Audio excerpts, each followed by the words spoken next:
नमस्कार, times of Swaraj में आप सबों का स्वागत है और मैं हूं संतोष सिंह। और आज हम टाइम्स ऑफ स्वराज में उन तमाम बीपीएससी से चयनित शिक्षकों से संवाद करना चाहते हैं और उन संवाद के सहारे क्यों हम बार बार कहते हैं कि प्रोबेशन पीरियड में तबादले से बचिए, क्यों ये बार बार कहते हैं कि सिद्धार्थ ने जो ये नियमावली संशोधन किया है वो संशोधन आपको आपके सर्विस पीरियड के में कभी भी मुश्किलें खड़ी कर सकती हैं, क्योंकि जो कुछ भी ये फैसला है सिद्धार्थ का, वो फैसला बिहार सरकार के जो सामान्य प्रशासन विभाग का जो नियमावली है उसके विपरीत है।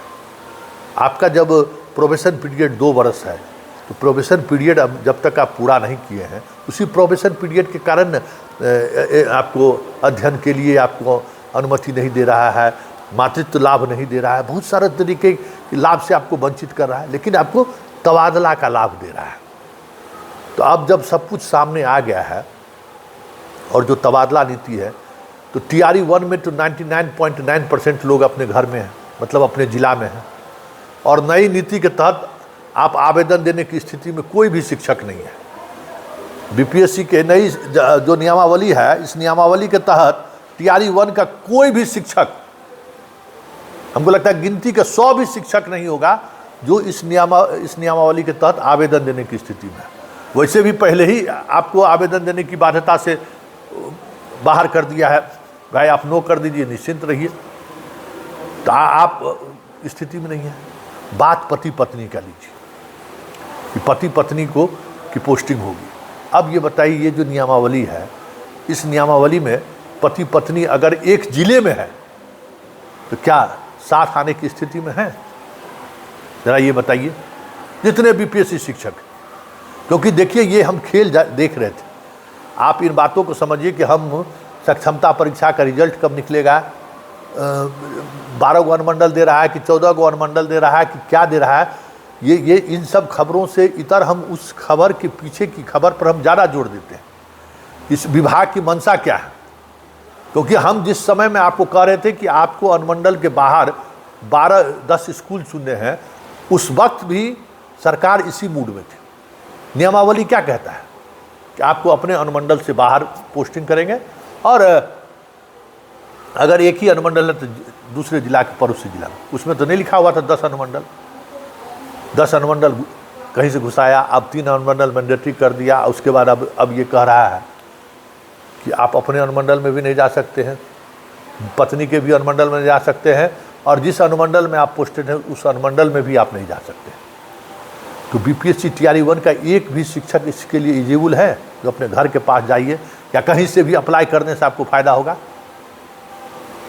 एकदम सीधा सीधा संवाद है, एक भी शिक्षक को इसका लाभ नहीं मिलेगा। बात TRE 2 का करिए। TRE 2 में बहुत सारे शिक्षक हैं जिनको जिला से बाहर ट्रांसफ़र हो गया है, उनको लग रहा होगा कि हम अपने ज़िला में वापस आ जाएंगे। तो अब आप जब अपने ज़िला में वापस आइएगा तो जो तीन मतलब आप पर क्या कहते, हो सकता है आपका ससुराल भी नहीं हो, आप उस ज़िला में पोस्टेड भी नहीं है, अपना ज़िला करेगा। अपने अनुमंडल के बाद अपना अनुमंडल रहेगा। अपने अनुमंडल के बाद किसी भी ज़िला में 3 से ज़्यादा अनुमंडल है क्या? बड़े ज़िलों को छोड़ दीजिए तो वहाँ भी आपको दूसरे ज़िला में जाना होगा। हाँ, ये अलग बात है कि किशनगंज में आप पोस्टेड हैं, कटिहार में पोस्टेड हैं और रहने वाले बेतिया के हैं, रहने वाले औरंगाबाद के हैं, तो आपको लग रहा होगा कि हम लाभ लेंगे, लाभ हमको मिलेगा। एक उदाहरण के तौर पर हम आपको बता दे रहे हैं। मेरे जानने वाले लोग, आप एक बात जान लीजिए, जहाँ मेरा घर है ना, उस घर के आसपास कम से कम 300 बीपीएससी के शिक्षक में कम्पीट किया है। और ज़िला की बात करिए तो बिहार के 1 to 5 में जितने शिक्षक कम्पीट किए हैं उसमें मेरा ज़िला भी है। 1 to 5 में उसका मेरिट लिस्ट में नाम है। तो आप समझ जाइए कि हम पत्रकार हैं और किस तरीके से पत्रकारिता करते हैं सब बच्चा जानता है, तो सब कहीं न कहीं जुड़ा रहता है। तो हम आपको बता दें, एक शिक्षिका जिसका TRE 1 में मुंगेर हो गया, ज्वाइन कर ली, बीपीएससी से ज्वाइन कर ली। TRE 2 में उसको दरभंगा हो गया, मतलब अपने होम डिस्ट्रिक्ट में वो आ गई। जानते हैं 11 महीना हो गया, अभी तक उसका सैलरी नहीं मिल रहा है। क्यों?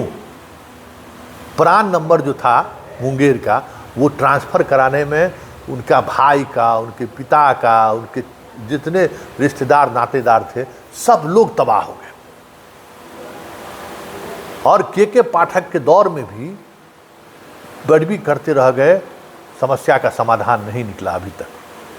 क्योंकि क्या समाधान है कि आपको एजी के माध्यम से, एजी पता कर लीजिए, जो एजी डिपार्टमेंट जो सारे बिहार के ट्रेजी को गवर्न करता है, उस एजी डिपार्टमेंट में आपको लिख कर देना है कि वहाँ से हमारा प्राण जो है, अब हमारे इस ज़िले में हमारी पोस्टिंग है, वहाँ ट्रांसफ़र करने की अनुमति जाए। वही आदेश करेगा ट्रेजरी को, सरकार नहीं, शिक्षा विभाग नहीं, एजी करेगा, महालेखाकार, तब आपका जो है सो प्राण ट्रांसफ़र होकर यहाँ आएगा। वो इतना टफ है ना कि पसीना छूट रहा है। और ये एक केस नहीं, ऐसा 17-18 केस हम खुद डील कर रहे हैं। एजी के यहाँ पैरवी करने के लिए नहीं, एजी के यहाँ हम रिक्वेस्ट करने के लिए खुद गए। तो एजी के पास, एजी का क्या कहना था महालेखाकार का कि संतोष जी प्रोविजन पीरियड में इसका तो ख़त्म भी नहीं हुआ है, ये तो नौकरी छोड़ा है, अब इसको नया प्राण नंबर बनाए। उसके लिए कोई शिक्षा विभाग जो है सो कोई नियमावली, कोई गाइडलाइन है ही नहीं। आप TRE 1 में कम्पीट किया, आप रिजाइन दे दिए, TRE 2 में ज्वाइन करने के लिए आए, तो आप पुराने प्राण नंबर कैसे कंटिन्यू करिएगा? अब एजी का ये कहना है, अभी संवाद चल रहा है। तो 11 महीना अगर शिक्षकों को वेतन नहीं मिला, वो तो मान लीजिए अपना माँ पिताजी के पास पहुंच गई तो उसको वेतन नहीं। बहुत सारा ऐसे लोग हैं जो बेचारा नौकरिए पर आश्रित है, वो सब परेशान है। तो जब BPSC धारी शिक्षकों का जब तबादला होगा, जब अपने ज़िला में जाएंगे, तो ये भी आप सुनिश्चित करा लीजिए कि मेरा प्राण नंबर जो है वो साथ वहाँ पहुँच जाए। इसके लिए विभाग की तरफ से कुछ न कुछ आदेश जारी होनी चाहिए, जो एजी को वो संबोधित हो, तब जाके आपका वो प्रोसेस में आएगा। नहीं तो आप परेशान हो जाइएगा, छुट्टी सारा ख़त्म हो जाएगा आपका प्राण नंबर ट्रांसफ़र कराने में, और आप तबाह हो जाइएगा। मास्टरी क्या कीजिएगा, घर क्या आइएगा, तबाह हो जाएगी। इस बात को नोट कर लीजिए, इस बात को समझ लीजिए। और दूसरा पति पत्नी का तो देख लिए कि पति पत्नी में क्या ये है, आप एक जगह आ ही नहीं सकते। अभी पटना से एक शिक्षिका फ़ोन की हमको कि सर हम बाढ़ में हैं और हम पटना अनुमंडल के हैं और हमारे ससुराल जो है समस्तीपुर में है, तो हस्बैंड भी जो है सो पटना में पोस्टेड है, तो अब हम कैसे अप्लाई करें? ससुराल वाला तो मान लीजिए हमारा समस्तीपुर ज़िला है, लेकिन पटना मेरा घर है, तो उस अनुमंडल को छोड़कर हम दूसरे अनुमंडल में करेंगे तो हस्बैंड के पास के, और हस्बैंड पटने ज़िला में है, तो बाढ़ अनुमंडल के बाद अगर देते हैं तो पटना ज़िला से बाहर भी पोस्टिंग हो सकता है। हम के रिक्स लो, 3 ही चॉइस दो, पटना सदर चॉइस दो, दानापुर दो, पालीगंज दो, एक और मसौढ़ी है, 4 गो चॉइस दे दो, बाकी चौथा से मत दो। और तुम अपना जो है सो वहाँ से आ जाओ। दाना फुलवारी में अगर मान लो कि है फुलवारी, तो उसका तो ससुराल है, तो दानापुर अनुमंडल वो दे ही नहीं सकता है। तब दानापुर अनुमंडल खत्म हो गया तो 3 अनुमंडल उसके बता के पटना, पालीगंज और मसौढ़ी। चौथा अनुमंडल को अगर जिला से बाहर चला गया तो फिर पति पत्नी एक जगह कैसे आएगा? और पत्नी के जगह पर पति को आना नहीं है। जब भी होगा तो पत्नी जाएगी पति के जगह पर। ये सारा चीज़ जो अब देख रहे हैं, मृग तृष्णा है। आप लोग पढ़े हैं ना मृग तृष्णा? ये बस मृग, जैसे हिरण को गर्मी में दिखता है कि वहाँ पानी है, दौड़ता हुआ जाता है, और वहाँ देखता है कि पानी ही नहीं है। यही मृग तृष्णा है ना।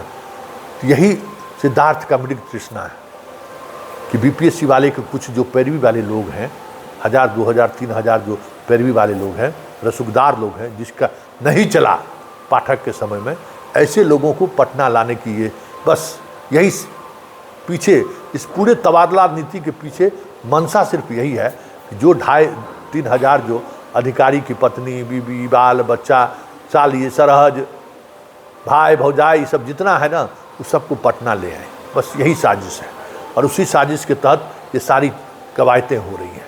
इसलिए बीपीएससी शिक्षकों को बार बार लगता है, हम देखते हैं, हम सब ग्रुप में तो बीपीएससी वाला जुड़े हुए है ही, उनको लगता है कि संतोष जी हम लोगों के खिलाफ है। हम कह बेटा तोहर काहे हम खिलाफ रहेंगे, हम तो देख रहे हैं कि तोहर भविष्य चौपट करने पर सिद्धार्थ लगा हुआ है, 1.5-2-3 हज़ार शिक्षकों को लाए, वो तो मान लो पैरवी पुत्र सब है, वो करवा भी लेगा 7-8 महीना में, लेकिन तुमको लग जाएगा 12-14 महीना पैन नंबर, क्या कहते हैं, प्रान नंबर ट्रांसफर करने में। तब तक उस स्थिति में हो, बिना वेतन का काम करने की स्थिति में हो, ये सोच लो।